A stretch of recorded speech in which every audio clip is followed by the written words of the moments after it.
ओम साई राम, जय साई राम। मैं हूँ मीनाक्षी और आप सबका स्वागत है बाबा के channel power of prayer healing. आज हम बात करेंगे कि बाबा हमें क्या सिखाते हैं अपने जीवन से। बाबा कहते हैं कि अपने गुरु का सदा आदर करो, हमेशा सम्मान करो, चाहे परिस्थितियाँ जैसी भी हो। अपने गुरु पर पूर्ण विश्वास रखो और अपना अहंकार त्याग कर अपने कर्तव्य का सदैव पालन करो। चलिए शुरू करते हैं। श्री सच्चिदानंद सतगुरु साईनाथ महाराज की जय। चैप्टर 5, अध्याय 5। चांद पाटिल औरंगाबाद जा रहे थे, तब मार्ग में उनकी घोड़ी खो गई। कुछ दूर चलने पर आम वृक्ष के नीचे एक फकीर चिलम तैयार कर रहा था। फकीर के पूछने पर चांद पाटिल ने बताया कि वे 2 मास से अपनी घोड़ी ढूंढ रहे हैं। तब फकीर बोले, नाले की ओर भी ढूंढो। चांद पाटिल को घोड़ी को वहां देख महान आश्चर्य हुआ और उन्होंने सोचा कि ये सामान्य नहीं, उच्च कोटि के मानव हैं। अब 2 ही वस्तुओं की आवश्यकता रह गई थी, चिलम सुलगाने के लिए अग्नि और साफे भिगोने के लिए जल। फकीर ने चिमटा भूमि में घुसेड़कर अंगार बाहर निकाला और सटके के बलपूर्वक जमीन पर प्रहार करते ही जल निकलने लगा। चांद पाटिल को बड़ा विस्मय हुआ और उन्होंने अपने घर चलने का आग्रह किया। फकीर उनके घर चला गया और बारात के साथ शिरडी आ गया। इसके बाद फकीर जीवन पर्यंत वहीं रहा। जब बारात शिरडी पहुंची, खंडोबा मंदिर के सामने सभी बैलगाड़ियां खोल दी गई। जैसे ही फकीर उतरे, उन्हें देख महालसा पति ने बोला, आओ साईं। इस प्रकार उनका अभिनंदन किया। इसके पश्चात वे साईं नाम से ही प्रसिद्ध हो गए। बाबा के आने के पूर्व देवीदास नाम के एक संत अनेक वर्षों से वहां रहते थे। वे बाबा को बहुत प्रिय थे। फिर जानकीदास नाम के संत आए और बाबा बहुत सा समय इनके साथ व्यतीत करने लगे। गंगागीर नामक एक पारिवारिक वैश्य संत ने जब बाबा को देखा तो कहने लगे कि शिरडी परम भाग्यशालिनी है, जहाँ एक अमूल्य हीरा है। यह कोई सामान्य पुरुष नहीं। इसी प्रकार से श्री अक्कलकोट महाराज के प्रसिद्ध शिष्य संत आनंदनाथ ने कहा, यद्यपि बाह्य दृष्टि से ये साधारण व्यक्ति जैसे प्रतीत होते हैं, परंतु ये सचमुच में असाधारण व्यक्ति हैं। इसका तुम लोगों को भविष्य में अनुभव होगा। तरुण अवस्था में श्री साईं बाबा ने अपने केश कभी नहीं कटाए और सदैव एक पहलवान की तरह रहते थे।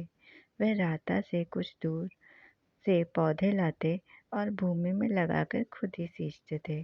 3 वर्षों के कठिन परिश्रम के बाद वहाँ सुंदर फुलवारी बन गई।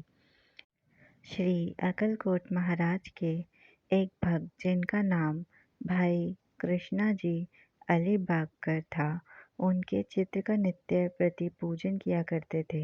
अक्कलकोट महाराज ने स्वप्न में दर्शन देकर उनसे कहा कि आजकल शिरडी ही मेरा विश्राम स्थल है। तब शिरडी आकर भाई ने श्री साईं बाबा की पूजा की और 6 मास वहीं रहे। कंपाउंडर और भाई के सगुन मेरू नायक तथा जी के दीक्षित से घनिष्ठ दोस्ती हो गई।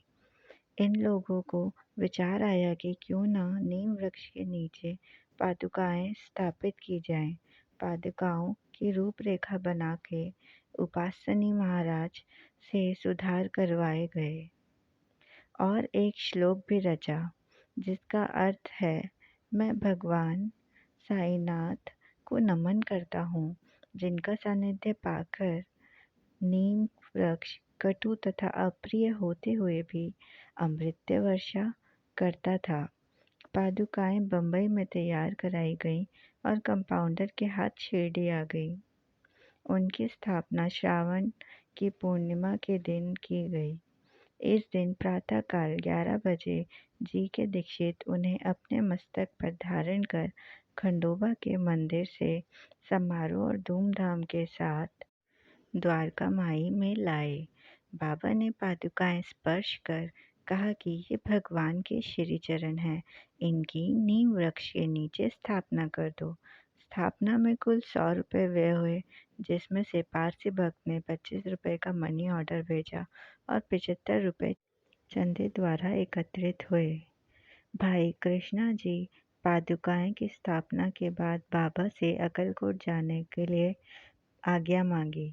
तब बाबा कहने लगे कि अरे अक्कलकोट में क्या है, तुम वहाँ व्यर्थ ही क्यों जाते हो, वहाँ के महाराज तो यही हैं। मोहिद्दीन तंबोली एक शिरडी का पहलवान था। उससे बाबा का मतभेद हो गया, जिसके फलस्वरूप कुश्ती हुई और बाबा हार गए। इसके बाद बाबा ने अपनी पोशाक और रहन सहन में परिवर्तन कर दिया। वे कफनी पहनते और एक कपड़े से सिर ढकते। इस प्रकार फटे पुराने चिथड़े पहनकर बहुत संतुष्ट रहते। गंगागीर भी कुश्ती करते थे। उन्हें एक देववाणी सुनाई दी, भगवान के साथ खेल में अपना शरीर लगा दीजिए। तब वह आत्मानुभूति की ओर झुक गए। बाबा से कोई प्रश्न करता तो उतना ही उत्तर देते थे। नीम वृक्ष के नीचे विराजमान रहते थे। बाबा श्री बाला साहेब को बहुत प्यार करते थे। उनके छोटे भाई नाना साहेब को द्वितीय विवाह करने के बाद भी कोई संतान नहीं थी। बाला साहेब ने नाना साहेब को शिरडी भेजा। कुछ समय पश्चात श्री कृपा से उन्हें एक पुत्र हुआ। इस समय से बाबा के दर्शनार्थ लोगों का अधिक संख्या में आना प्रारंभ हो गया तथा उनकी कीर्ति भी दूर दूर तक फैलने लगी। बाबा दिन भर अपने भक्तों से घिरे रहते और रात्रि में जीर्ण शीर्ण मस्जिद में शयन करते थे। वे धूनी में लकड़ी के टुकड़े डाला करते थे तथा अपने अहम इच्छाओं और समस्त विषय आसक्तियों की उसमें आहुति दिया करते थे। बाबा दुकानदारों से तेल की भिक्षा मांगकर रात भर दिए जलाया करते थे। एक दिन सबने निश्चय किया कि कोई तेल की भिक्षा न देगा। हर जगह नकारात्मक उत्तर से स्वागत होते हुए भी बाबा बिना कुछ कहे वापस आ गए। बाबा ने बचे हुए तेल में पानी मिलाया और पी लिया और फिर उसे वापस उगल दिया और यही तेल मिश्रित जल दियों में डालकर दिए जला दिए। बाबा ने पानी से ही दिए जला दिए।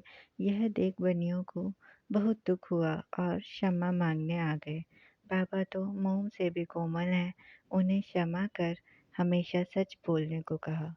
कुछ समय बाद जौहर अली नाम का एक फकीर बाबा के साथ मस्जिद में रहने लगा। अपनी मधुर वाणी से उसने लोगों का मन जीत लिया। वह सबको कहता कि बाबा उसके शिष्य हैं और वह गुरु है।